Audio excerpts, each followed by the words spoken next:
Well, I come to you with this very classy version of Kickin' It with Kunkel this week. We are talking UFL. I sat down with Anthony Brown in a fun interview. He's the quarterback of the Houston Roughnecks. Obviously, the UFL is now paired with the NFL. They're not really competition. It's kind of used as a feeder league. Anthony Brown played at Oregon. He's been in the NFL around and about. He's been with the Bills. He's been with the Ravens. Seen some other time as well. On the back end of all of this, we're going to talk Houston Cougars, of course, and obviously we got to talk Astros because it is full on baseball season now, finally. And of course, we'll mention the Rockets too. All right, so for now, here's that interview. Hope you all enjoy.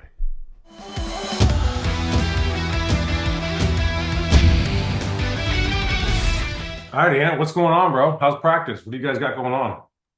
Practice is good. It was a nice hot day. Um, but nah, it was good. It was third down day, and it's a long day actually. Take me through UFL for dummies real quick. Like, what have you guys had going on? What do you guys got going on right now? Um, Spring season, getting ready for the game on Friday. How long have you guys been together now as a team? We've been together since February 25th, Okay, 23rd. so you've had a month together now. How do you like this team? What do you know about the boys? I like my team a lot. It's a bunch of different personalities that mesh really well. It's an interesting dynamic, but it's cool at the same time. Um, I feel like it's gonna be fun. What is the dynamic? Like, how does that work when you got a whole bunch of dudes coming from different walks of life, like different goals, different dreams, like all that I assume going on? Um, I feel like it's no different than any other level of football. It's just like college or even Pop Warner going from a bunch of different personalities, bunch of different family cultures and stuff like that. Uh, all being put on one team. Not everybody is from the same place, no matter where you go playing football. So I just feel like it's gonna be a matter of how well we finish and fight through adversity together. But it's a little different, right? Like, it's like because some people want It to get out is, of the but league. I don't think it's that far off. Because at the end of the day, it's still football. And besides expectations or whatever the outside world may feel, it's still football. It's a football league. It's the same thing as going to the CFL. It's the same thing as going to the NFL. It's just when we're playing. So what type of team do you guys have for nobody? Because you guys, it's a different team like every year, right? I believe so. This is my first year, so I can't tell you about the team from last year. Like that's wild, right? Like that's got to be weird. Like you come in and it's just a whole bunch of different dudes. Like it's there no like maybe a handful of guys that are sticking around, but that's different. Mm-hmm. So Yeah, what it's kind of different. team do you guys have? What's your MO here? I think we gotta trying to find the words, but to be honest, I really feel like we have a really dynamic team on in every aspect, whether it's offense, defense, or special teams. Pieces everywhere that really wow you when you get a chance to see them. And I feel like that's what makes this team very interesting. I feel like it's more of you got to see it to believe it than me just explaining it to you.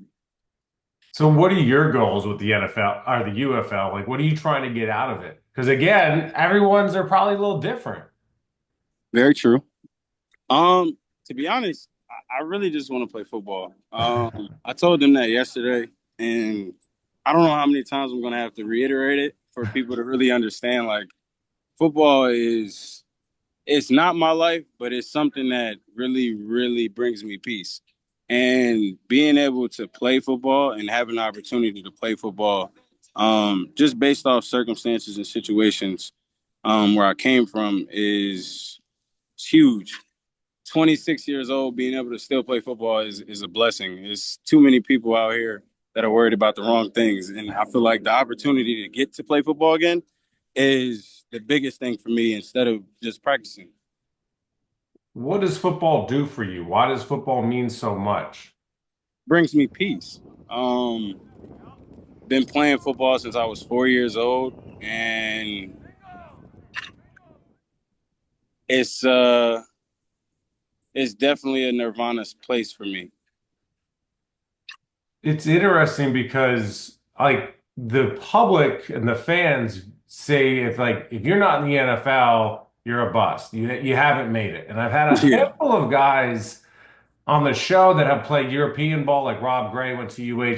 He's had a like wildly successful career in Europe. And it took him a while to accept the fact that like maybe the NBA wasn't what was going to happen for him, but that doesn't mean that he was a bust. It doesn't mean that something didn't work out. Like how do you reconcile what the public thinks and what your dreams probably were for someone that was in the NFL to what you're doing now?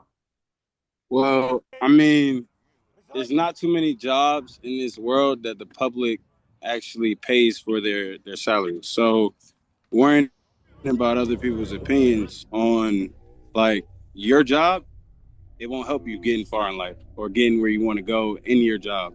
So like, I don't know. I feel like keeping your head straight and just trying to block out the noise as best as possible is the biggest thing. And really staying true to your faith, stay true to yourself, and continuing to push every single day. Because no matter if you feel like you're running on a treadmill and you feel like you're not going anywhere, you're still working on yourself for when that treadmill is ripped from under your feet and you're still going to keep moving. So, like, regardless of what everybody outside thinks of what you're doing, you just got to keep going. So what's your goal now? Have you readjusted your goal or are your goals the same? And it's just to play ball and you don't give a damn where it is. I just want to play football and I want to win. That's it. You want to get back to the league? I mean, that's an obvious goal, but it's not the main goal. Like,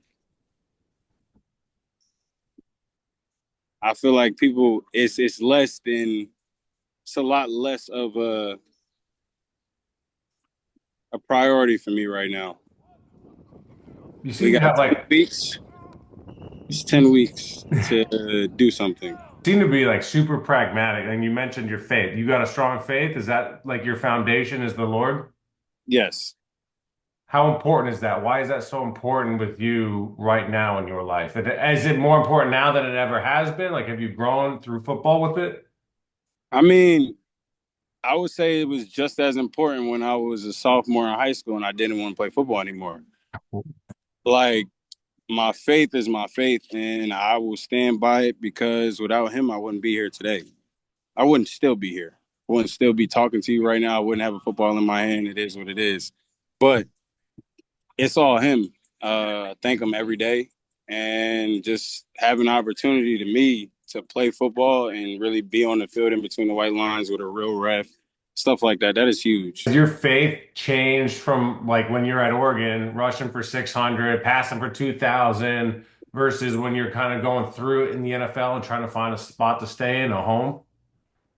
Um, no, I feel like it actually made it stronger. Hmm. Uh, just being able to experience life, like I said, everything is situational. Not everything, but most things are situational, and your circumstances and your environment play a huge part into your life. Regardless if we feel like it was supposed to work somewhere or whatever, your time isn't God's time. So just being able to continue and understand that when the time is right, the time is going to be right. I So, mean, I get it. Trust me, I started my career in Fargo. So, like, we all got to go somewhere and figure some stuff out. You know what I'm saying? mhm. What kind of team do you guys have? You guys run pass? What do you guys run in the wishbone? What kind of team you guys got? Might see. Offensively, we do a little bit of everything. Pro style, spread, hurry up. It is what it is. Yeah. What have you been told about this league when it comes to games or just the culture of the league? Um. Honestly, nobody is really. I never really asked because I can kind of see it every day and within the game scrimmages and the scrimmages that we've had against other teams. It's a it's going to be a very interesting 10 weeks because there's a lot of good football players that are here. And I don't know. I feel like you said before, a lot of people feel like if you aren't in the NFL, it's a bust. But this isn't that. This is nowhere near that. So it's gonna be exciting. Have you talked to dudes that were in the XFL or what was it? Was it the UFL prior when they were separated and like the Mhm. difference now that they're all together and working kind of with the NFL as a little bit of a feeder league and kind of the differences? Uh, they told me a little bit. I have a couple friends. One that's been in the XFL since or USFL USFL, that's at it. the New Jersey Generals, and he was on that team. So we talked a little bit about like the differences and how things have upgraded ever since he started in this. Um, and yeah, that was really it. It wasn't too crazy of a conversation. Is it weird that you're part of the Big Ten now? How do you feel about that? Is it weird that I'm what? You're part of the Big Ten now? Nah, not weird at all. Your Ducks can handle the Big Ten though? I think they handled it last year. They just gotta Yeah, they did all right. I'm a Northwestern guy, so I mean, I'm just looking for some wins anywhere I can get them. home of the superback position. Yeah, bro, we've had like some good athletes come out of there that played that position. Like, make your You didn't jokes, think I knew make your that. jokes. You didn't think I knew that. I'm surprised. I'm very surprised. What do you know about Northwestern football besides that Superback? I mean, Northwestern was in my top three in high school. Damn, we could have used you. Shoot. Yeah, I was planning on making that trip, and I ended up going to Boston College. Hey, yeah, no, I'm not gonna say you made the wrong choice, but yeah, we could have used you. Man, we got to get together when you're in town. We'd love to have you in studio, do this a little bit better. But I mean, It'll best of be luck to a you lot boys. better. I can barely see on this screen, so I don't know what I look like. I barely can see your camera, and it's okay. You're not missing much on this end, bro. You guys have a good season, all right? Appreciate you. I appreciate you. Thank you, man.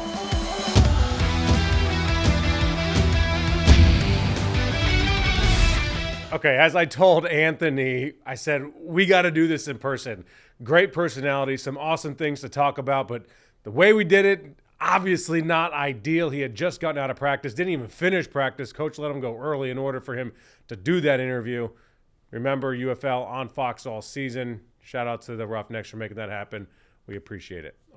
Meantime, everyone, like this if you're watching on YouTube. Subscribe to the Fox 26 YouTube page.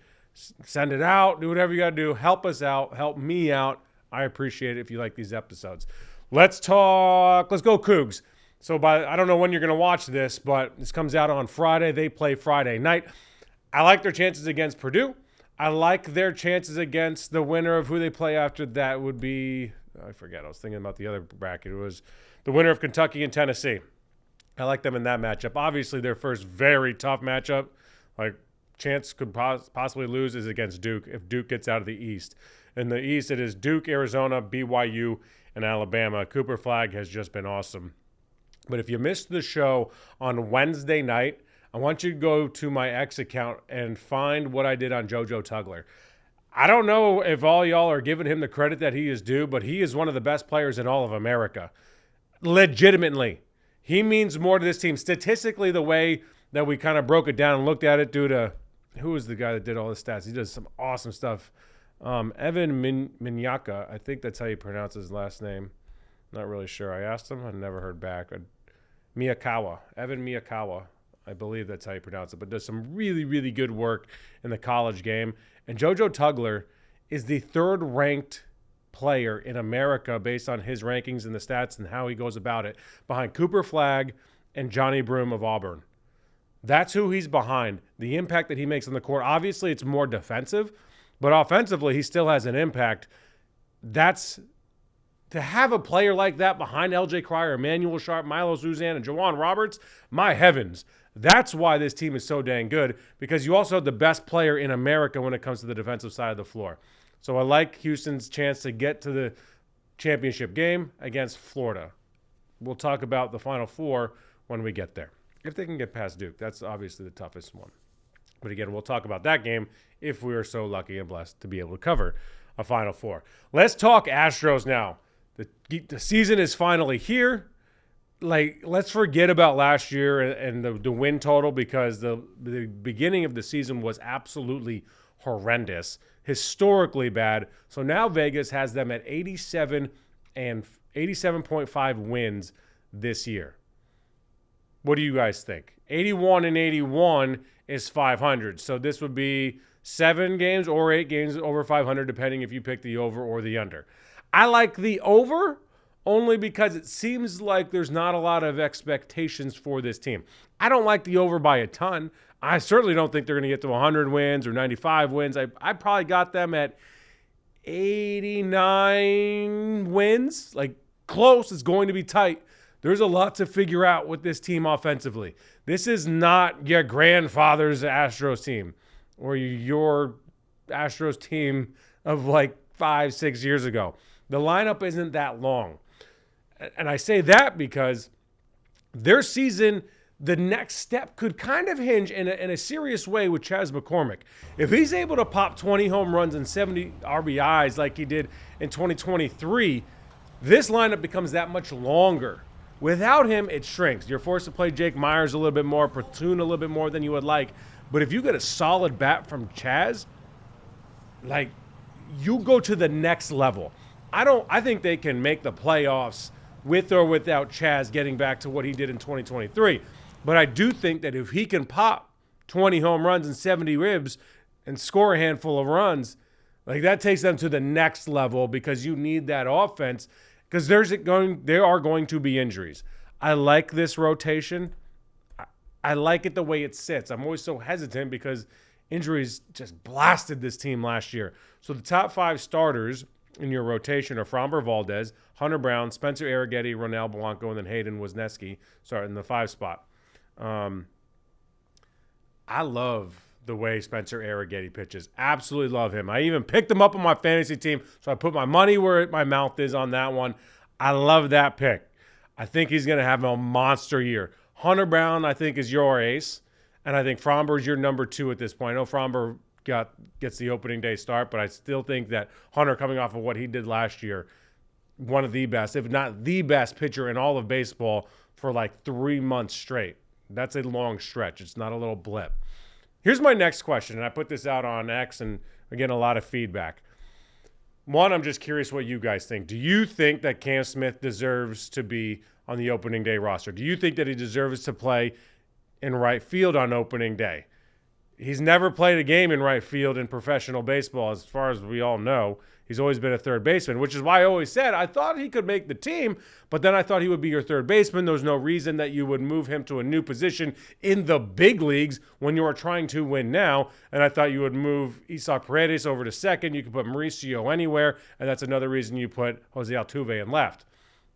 So I'm curious what you guys think. Do you think Dana Brown is rushing Cam Smith, or do you think this is the right move and he has a chance to win Rookie of the Year? Which brings me to my poll question on X, at Will Kunkel Fox, go find it. Do you think that Cam Smith has a better chance at winning Rookie of the Year or being sent down to AAA at a point? Win Rookie of the Year or being sent down to AAA at one point? Remember, Aaron Judge, who's arguably the best player in all of baseball right now, was sent down at one point because it wasn't working out. Came back up. Things have worked out just fine since then. So if Cam gets demoted, has to go figure some things out, it doesn't mean he's a bust. It doesn't mean he's not going to work out. It doesn't mean he's not going to come back and contribute to the Astros. But hitting in the big leagues is far different than hitting in AA, which is the highest level of professional baseball that Cam has played, and he has 19 at-bats at that level when he was with the Cubs.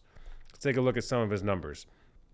So in those 5 games in AA, 19 at-bats, he hit .263, no home runs, 3 RBIs, a walk. Hit an OPS, for all you stat rats, of 774. In high A ball, he hit .333, 1 home run, only 12 games, 48 at-bats. Same thing in single A ball, just about the same numbers, except he had 6 home runs in 48 at-bats. That's I think to say that he outgrew A-ball really quickly would be an understatement. Then obviously outgrew single A. Double A, he was fine. He wasn't great. He was fine. Has never been to Sugar Land, never been to the Triple A anywhere. Right to the big leagues. So I'm just kind of curious what y'all think. My take is that I don't know. I think he certainly got the at-bats in spring training and looked awesome and looked great. So why not start him? It looked like he pushed the envelope and he forced the issue. If he has the mental fortitude to have the ability to be sent down and not completely crumble, I love this. Why not throw him out in right field if he's good enough out there? He had some good reads. He's had some bad reads. But now you have two corner outfielders, by the way, that are trying to learn that position. So Chaz or Jake, who's in center, bro, I hope you guys brought your inhalers because y'all are going to be running everywhere trying to make plays. So the question of this team is obviously the outfield. How good is it, or how much of a liability is it? If Cam is good, at least offensively, and Jose, we know Jose is going to be good offensively. Cam's addition to this, and as also with Chaz, could turn a liability into a very big asset very quickly if Cam is that good and if Chaz could return to 20 and 70. He could also steal about 20 bags too. He did that in 2023. He had 19 stolen bags. But right now, the more you play the if this happens, if that happens, then all right, we're off and running and we're going back to the World Series. The more you're playing that if game, the more you know you're trying to find a way to win. It's like on election night. It's like this person's path to win is this because the other one's considered the favorite. So if this, and this happen, then they have a chance. And then however the night goes, red or blue. So like we're playing that with the outfield right now.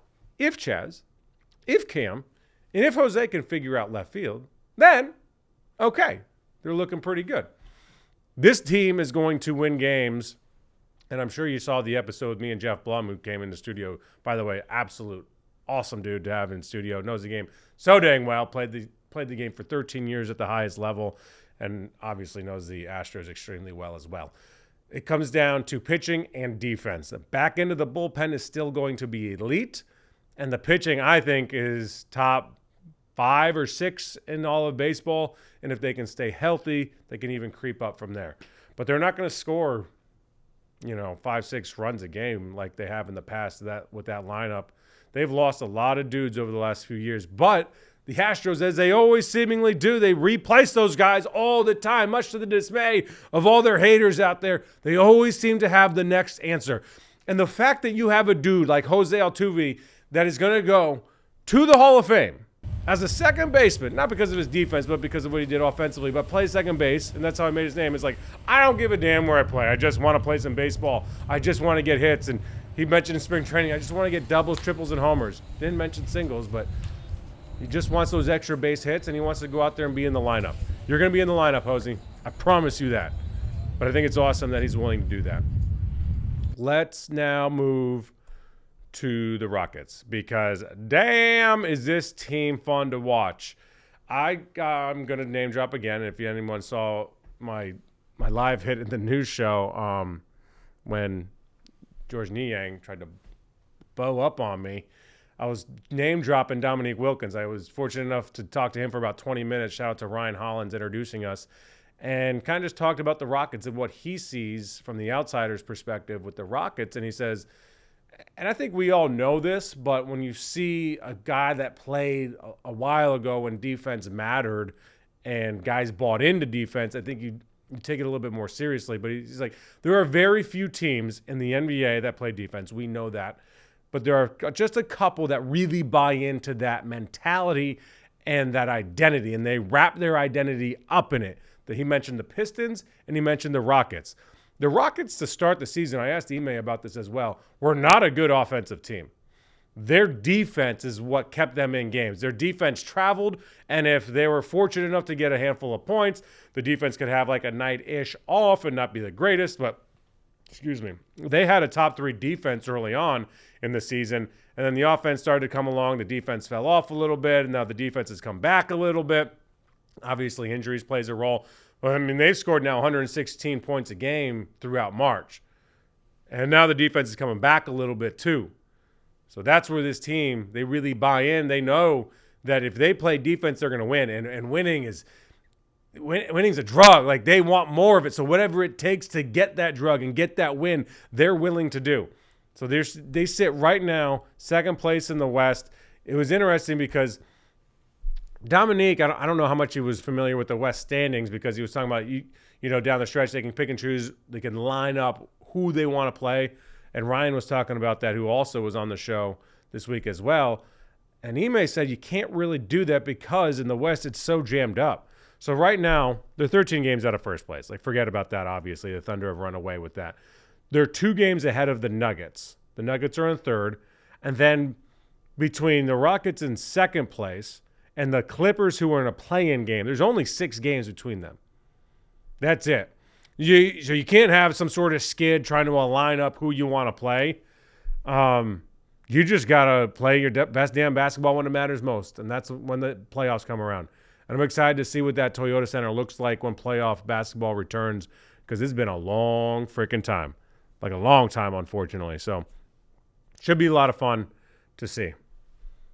Let's see what else we got here. By the way, like it. Subscribe to the page if you're watching on YouTube as well. I appreciate y'all. Let's talk Texans here for a little bit. I had Cecil Shorts on the show, one of the voices inside NRG Stadium. This guy, not that it shocked me, but he was so well explained and all of his thoughts. It was so easy to understand. Sometimes you get guys in here that know the game really well, but don't know how to really explain it for dummies like us. But Cecil was awesome. And we talked about the fact, this was actually my point. I said what I thought they needed to do in the offseason was bring in like 15 dudes on that offensive line, snap the pool cue like they do in Batman, and have them fight to the death for the starting 5. And that's what it looks like is happening. We haven't talked about the Laramie Tunsil trade, I don't think, on the show yet. My take is, from what I've been told, is that they wanted a new attitude in that room and they wanted a new culture in that room. Now, don't get it twisted with that means Laramie was bad for the room or he wasn't liked. He was beloved. Everybody loved him. But he was an elite pass blocker, not a great run blocker, wasn't great for the room. I forget who it was, but somebody was on 610 radio and was talking about this and said what that group put on film was unacceptable. And Laramie was the leader of that room. So if you're the leader of that offensive line room for the Texans, that's nothing to be proud of because of the product that was put on the field. So they're changing culture. D'Amico Ryans mentioned this at the Combine. He mentioned it at the podium a handful of times at NRG. They want to change that room. They wanted a tough-nosed, hard-nosed, foul-style offensive line. I don't know if they're going to be able to make that full transition in one offseason the way they're doing it, but that's certainly what they're trying to do. So I give them credit where credit is due. Now that defense, holy crap, they are adding all these pieces that make them so good, and that defense might be even better. Again, as it always does with good teams, as it always goes, all about health. Who stays healthy and who's the healthiest when it matters during playoff time. But it's going to be very interesting to see how this team comes together. They still have got to add interior line in the draft, and they've got to add a wide receiver or 2 as well. By the way, that Stephon Diggs signing, holy crap. I was told that I guess they needed to have somebody take some money, and they gave it to Steph. That is listen, I'm happy for Steph. 3 years, $90 million is a lot for a dude coming off an ACL injury. Go get it, Steph. Be great. But damn, that is a ton of money for Steph. No thanks. And the Texans obviously said no thanks as well. All right, we're running out of time here a little bit. I want to get back to the Astros. Here are the questions that I want answered from you. Cam Smith, does he have a better chance at winning Rookie of the Year or being sent down to AAA? And also, over under 87.5 wins for the Astros. So 88 wins or 87 wins. I'm going over, but not by much. I think I thought it was 86.5 before. It's 87.5. I like the over, but not by a lot. The West helps. The fact that you get to play the Angels, who, by the way, curse the Angels because they are cursing Mike Trout. We don't get to see this dude in the playoffs year in and year out, and it's a damn shame. the fact that you get to play that crappy baseball team a whole bunch is going to be good for the Astros. But the bigger question in the division is, what Rangers team do we get? Do we get the one from last year or the one that won the World Series? Because if we get the one that won the World Series, or at least better than that junk last year, it's going to be a much harder division to rack up the wins and get 88 wins. I still think I like the over. But, man, it's going to be tight. It's going to be real tight. It's going to be a fun bet. Dodgers at 103.5 wins over under. Braves in second, 93.5. Phillies, 91.5. For all you New Yorkers, 90.5 for the Mets and 89.5 for the Yankees. At the bottom, I saw this in a group chat. In the last forever amount of years, the White Sox have the lowest projected win total in a really long time. 53.5 wins. Is that half? No, not quite half. Not quite half the Dodgers 103.5, but holy crap, is that embarrassing. If you're trying to rebuild that, holy gee whiz, is it taking a long time. All right. By the way, anybody that is not downloaded Fox Local, please do so. You can get it on your phone. You can get it on your TV as well. We have been doing pregame shows right before the Houston Cougars basketball games, every game in the NCAA tournament. That means we're going to do it again for the Sweet 16, hopefully the Elite 8, hopefully the Final Four, and hopefully the National Championship game. All right, y'all. I appreciate y'all tuning in and listening to me yammer on for the last 15, 16 minutes or so. Thank you for liking and subscribing and sharing and interacting. I appreciate all of you that have done so. This is Kicking It with Kunkel. Peace.